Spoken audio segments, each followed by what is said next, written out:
With the popularity Mario has garnered, it was no surprise so many other game companies try to copy the essence of Nintendo's frontrunner to create their own mascot platformers. Besides the obvious examples, such as Sonic, Crash, or Spyro, that actually tried to separate themselves somewhat by innovating on the idea on how to create a 3D platformer, the 90s were filled with various attempts at making a quick buck by randomly picking an animal to slap onto a usually hastily made game, in hopes their anthropomorphic creation is enough to convince the children they're playing something good. The mascot platformer genre is truly a wide spectrum, ranging from groundbreaking new experiences to absolute flops that continue to live in infamy. But even more that exists somewhere in the middle of that just fade into obscurity, living on mainly as faint memories. While the quality of some of these games may not have lived up to the greats, for those who happened to come across them and didn't know any better, they still managed to provide hours of entertainment and shape childhoods. In this video, I wanted to revisit one of those forgotten mascot platformer series that I played in my childhood, to see how it holds up today and whether it's worth going back to. The series in question is Kao the Kangaroo, which actually had a bit of a revival in 2022, probably confusing many people where it even came from. But there actually have been 4 other games released between 2000 and 2006, 3 main installments and a GBA game.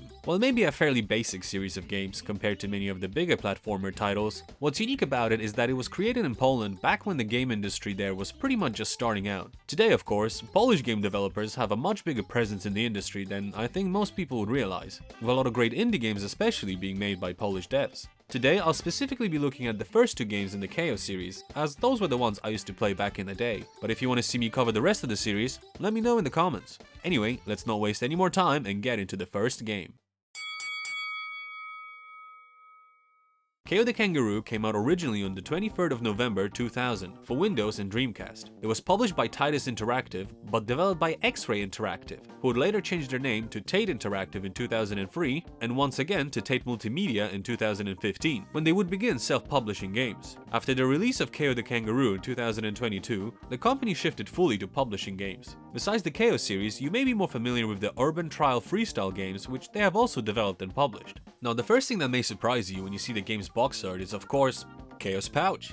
Just like the creator of Sonic had no idea hedgehogs can swim, the developers here seem to be unaware that male kangaroos don't actually have pouches. Oh yeah, and his face is terrifying. He doesn't look much better in the game. In fact, the whole thing looks incredibly basic, even for the time, but it does the job for what it is.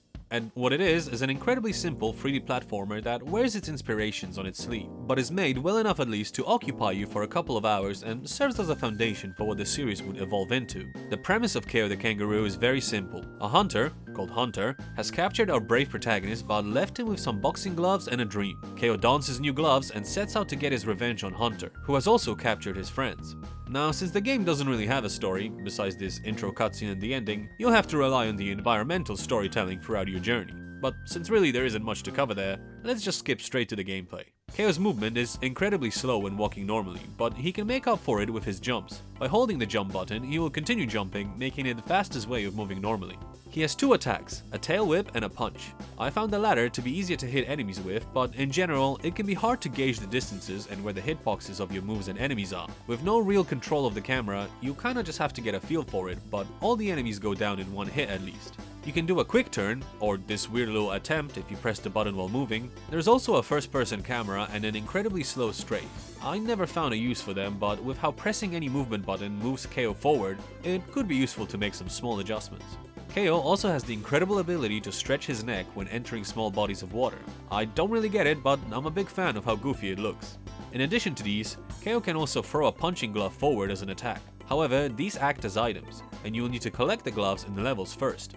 These do transfer over between different levels though. The checkpoints in this game are also an item you need to use. You start each level with 1 checkpoint, although you can collect more in the level, and can press a button to drop it anywhere you want. These get reset each level to 1, so you can stock up and use them for future levels, but I like it in concept, just being able to decide where you want to respawn. Most of the levels are fairly short anyway though, so it's not really a huge decision.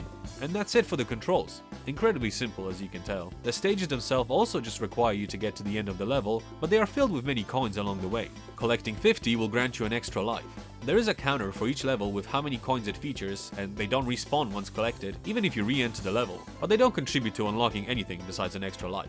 You can also find these springs, which will let you quickly hop around for a short period of time. The final item you will encounter in this game is this question mark, which will just randomly drop one of the items mentioned earlier, but it can also contain your demise. Losing all your life and getting a game over will kick you out to the main screen, losing all progress. But you can manually save any time in between levels, and quitting a level after dying will just return you to the original number of lives, meaning it's very easy to avoid losing progress, and there really isn't much reason to go out of your way to explore for more coins. Note that you have many opportunities to explore, as most stages are very straightforward with little to no deviating paths. In fact, trying to go out of your way to collect more resources will most likely end up with you losing lives in the process. You can also find portals to special areas that will let you collect even more coins, though these aren't counted in the stage coin counter, so there really is little incentive to go for them. There are 30 stages in total, which include 5 bosses. You go through a range of environments, exploring the jungle, caves, volcanoes, snowy mountains, deserts, oceans, swamps, outer space, and yes, even Greece. While there is a lot of just jumping between floating platforms, there are some attempts at making the levels a bit more interesting, like including the smallest of puzzles, mazes, slides, Indiana Jones escape sequences, which this series would become very known for, or interacting with the environment, like having to destroy a windmill that's electrifying the river before you can cross it. Most of these are just one-offs they try that don't get explored much, but the most interesting of them are the vehicle stages that are sprinkled in. There are 5 stages that let you control a new mode of transport, with the first one being a hand glider, then a snowboard, a jet ski, some rocket-powered space car, and a crocodile. They're very straightforward as well, with you being able to just move left and right and sometimes jump, but they break up the pace at least. There are 3 difficulties in this game that you can pick at the start. A higher difficulty will generally mean there are more enemies placed around the stages, the platforms you have to jump between are smaller, and the bosses have extra health. However, higher difficulties will also feature more secret areas you can enter, which just may not appear in lower difficulties. While the whole game can easily be beaten in 2 to 3 hours, and while I did enjoy revisiting it, it's by no means a must-play title or even a great showcase of what Mascot platformers can offer. But for what essentially is a kids game developed by a small team as their first game, it's a serviceable product that was sure to entertain many of us when it released. Since there isn't much to say about the levels themselves, and there isn't much story, let's at least have a look at the bosses you get to fight throughout the game. The first one is a giant rat, which you have to bait underneath the weight in the center of the stage before you can attack it. Depending on the difficulty, you will have to hit them 2 to 4 times, but most of them have some small gimmick you have to perform before being able to strike them. You cannot use your boxing glove item or checkpoints here, but most of these are incredibly short anyway.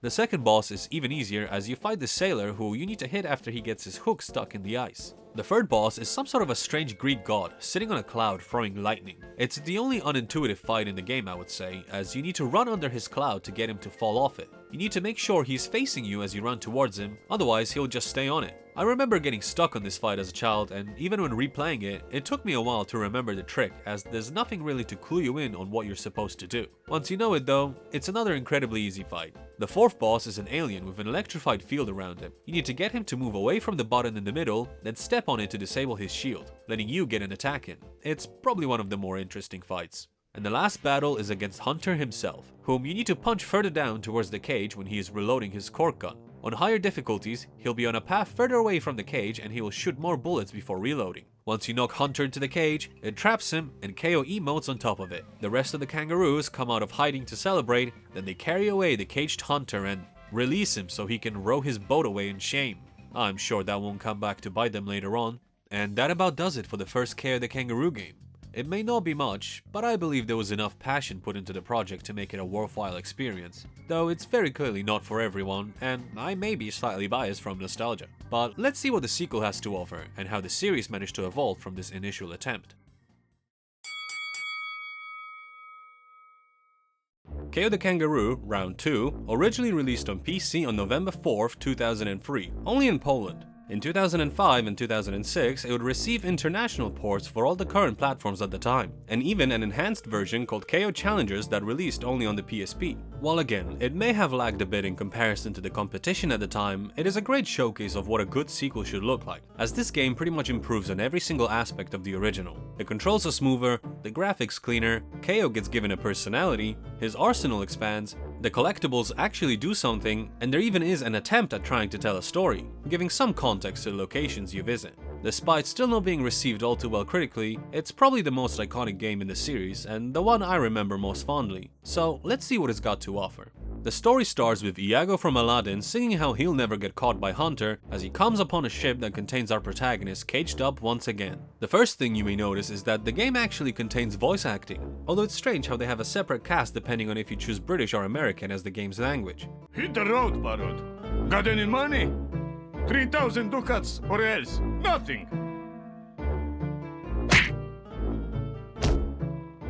Hit the road, Parrot. Got any money? 3,000 ducats or else nothing.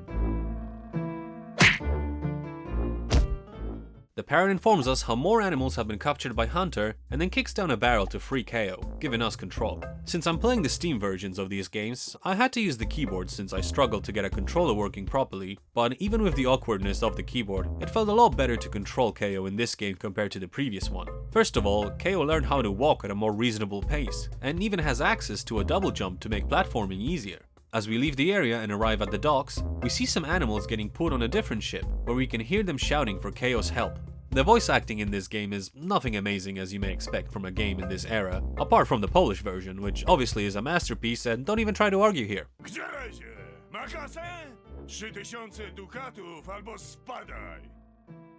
Anyway, we learn that the ship with the captured animals is preparing to leave the dock, but the bossman will not let us enter the harbor until we bribe him with 3,000 ducats.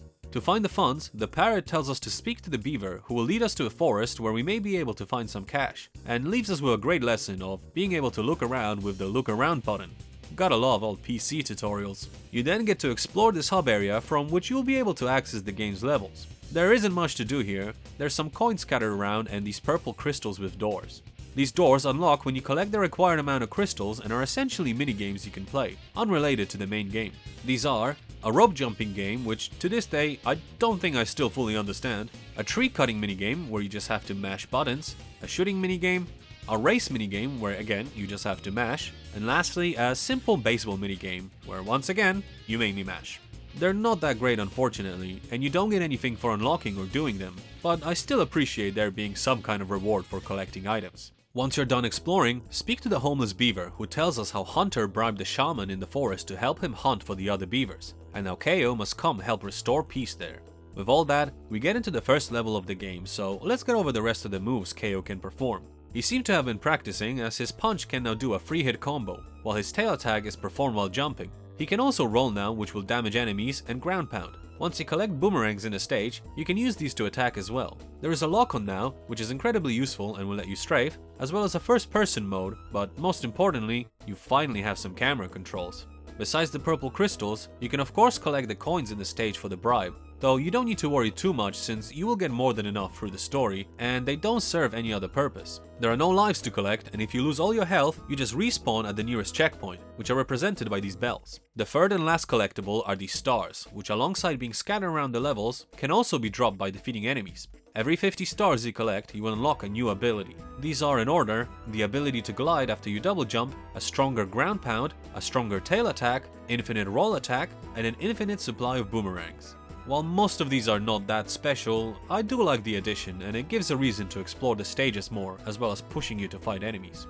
The levels themselves are still fairly straightforward with not too much to do, but a significant improvement from the first game nonetheless. I won't go over the levels in much detail, but it's generally what you expect in this kind of game. Traverse the stage, defeat enemies, throw stuff, stretch your neck, collect items, save animals. Once you get to the end of the level, you will automatically continue to the next one until you reach the boss, after which you will return to the hub, although you can return there anytime you want through the menu. The second stage sees the return of the chase sequences and even the spring item from the first game making a return. Eventually, you will find these flying caps which will let you float around for a short period of time, usually just to get to whatever area you need to and aren't used to explore. After about 4 levels of running around saving animals, popping balloons, and traversing the river, you get to the lair of the first boss, the shaman. He tells us how invincible he is since he has mirrors creating an impenetrable shield, which are too high up to reach. Apparently Kao is unable to just aim his boomerang up. Avoid his thunderbolts and green waves on the ground until you can ground pound one of the glowing parts of the floor, after which he will descend down and let you hit the mirrors with your boomerang. Once all of them are destroyed, the shield will disappear briefly and you will be able to damage him directly. The boss fights are still quite simple as you can see, but again, it's a lot more than the first game had to offer. After he dramatically falls down into the lava, we complete the first world of the game and get transported back to the hub, where we see Hunter asking some engineer to capture more animals for him. Kao comes skipping back, the parrot calls him broke and tells him to go after the train that's about to leave. Doing so transports you to the next snowy world, where we get to skate around and use a pineco catapult to destroy icebergs. We even encounter Hunter, who has us running away in a collapsing cave. Eventually, we get the snowboarding level, making a return from the first game that feels even more like something straight out of Sonic Adventure. It's quite fun and you can even grind on rails, although you have to be careful of the green ones since you can't fall off them if you tilt the wrong way. I kinda wish we got more of these types of levels as rewards for collecting the purple crystals over the minigames, since you don't get any more sections like that in the game. We make our way through more levels until we encounter the boss of this world, the engineer we saw earlier.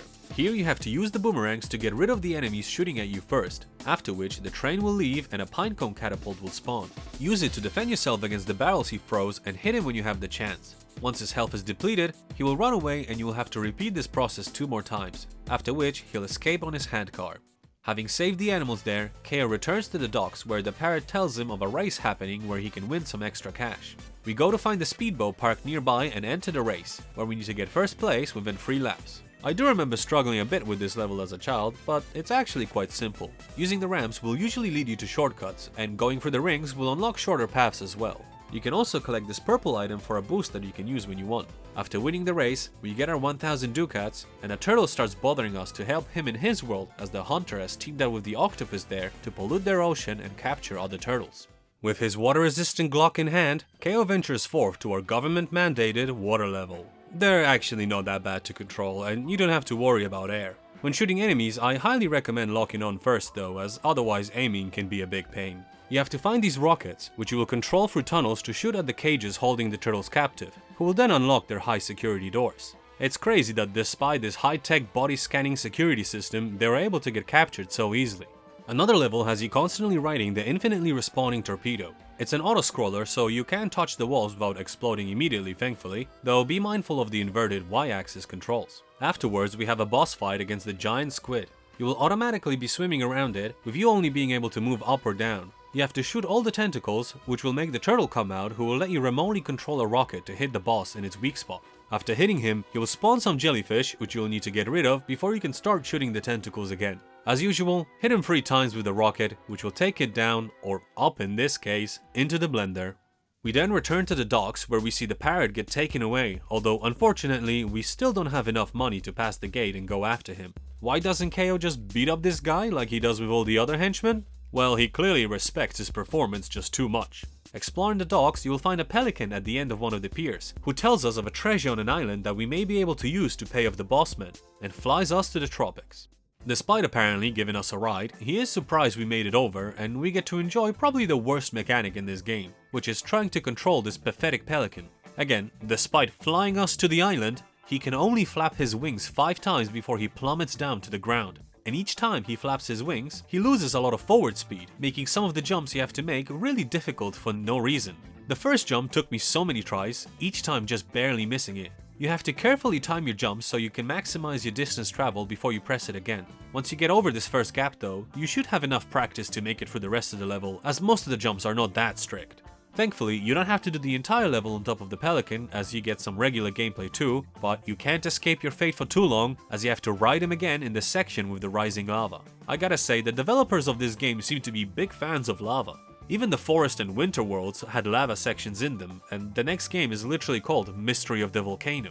Anyway, in the next level, you'll have to start crossing larger distances with the pelican, and to do that, you'll have to collect these blue fish, which will revitalize the pelican and reset the jumps you have available. The rest of the stages are fairly standard. You explore the jungle, have to race a rock to create a path for it, explore a temple, escape the erupting lava, and eventually make it to the cave where we have to fish out the treasure from the sea of magma using a crane, and avoiding the bombs. With his big ball of treasure, Kao leaves the volcano but is ambushed by the pirate captain, who shoots out his men to attack us. First, we have to get rid of the enemies that he sends out while avoiding the bombs along the way. After all 3 are defeated, the captain will jump down to fight us himself. Hit him once and he'll start spitting like a Beyblade towards you. Bait him into one of the cracked spots on the ground and he will dig himself down into it. You can then ground pound him for your first real hit, after which he'll fall into the water and get fished up by his ship. Watch out for the holes that get created after the ground pound though. Next, he'll send out 3 parrots, but it's just rinse and repeat. Defeat the parrot, hit him, get him stuck, ground pound. And for the final one, he'll send out the 3 pirates again, and after the 3rd hit, his ship will swim away with the captain slowly swimming after it. Kao happily skips back to the boss man with his fat stacks, and we get to enter the abandoned town. Using a box, you can get through this gap, even though it's not really much smaller than Kao himself. He may be able to stretch his neck, but not lower it, I guess. It's a fairly standard level after that, until you get to the ship, which starts blasting the town until Kao runs out of springs, after which they kindly stop and park up. They even open the door for you to enter the ship. Time for the final level of the game, where you have to find and free the animals caged up here, including the parrot, and then escape as the ship starts sinking. We then finally get to confront the Hunter. The fight starts on top of the ship, where you have to throw boomerangs at him as he shoots energy balls at you. It seems he upgraded from the cork gun of the first game. After a few hits, he'll move to the other side of the ship, alongside a line of flames that you will need to jump over. Patches of fire will remain on the stage, and parts of the ship's deck will be destroyed as well, so be mindful of your positioning. After you take down about 30% of his health, the parrot will save you from the sinking ship and put you in more danger on this rickety path that you'll have to run through as Hunter shoots at you. Once you get to some firmer ground, you will have the final phase of the fight. You just have to take him down with your boomerangs, although Hunter will hide behind barrels shooting at you the entire time, running away if you get too close, break his defenses, or just take too long. If he gets to the end, he will escape on a rowboat and you will have to restart the fight from the very beginning. It's again not a very challenging fight, but definitely the most interesting one out of all the bosses. Once the final boomerang strikes Hunter down, he starts crying and the parrot puts a cage on top of him. Then, as he sops on a tiny island, left to starve, roll credits. And that's about it for the game. You do have a nice message from the developers thanking the fans for the support that has led to these digital versions of Kao games being available, as before the Steam and GOG versions became available, there really was no easy way to play them. Thankfully now, you can easily, and for quite cheap, experience these games yourself, and it's awesome to see them be preserved like this. As for my thoughts on these games, I think they're fun for what they are. I can't really say I think everyone should play them or that they offer some sort of unique gameplay that you can't find anywhere else, but they are solidly made, short and simple 3D platformers. They don't overstay their welcome, with the first game being around 2 to 3 hours and the second one took me around 3. Despite the overall simplicity of the games, there is a variety of activities to do, mixing things up to keep it engaging throughout. I would definitely recommend playing Round 2 over the original if you are interested in trying the series. The improvements to the gameplay are massive, and overall I think it's a better representation of the series, out of the 2 games I covered at least. Either way, Kao the Kangaroo is a big part of Polish video game history, and while it may be a forgettable series to many, it's one that I'll remember forever. As always, thank you for making it all the way to the end of the video, and I hope you enjoyed it. Like and subscribe for more, and comment your thoughts on this series, or maybe you have a niche 3D platformer that you remember playing a long time ago. I kind of just wanted an excuse to revisit a childhood game for this video, but if you'd like to see me cover some other Kao games, or maybe some Polish games, then let me know. I would be interested to see how the series continued to evolve, especially seeing the improvements made in the first sequel. Anyway, take care for now.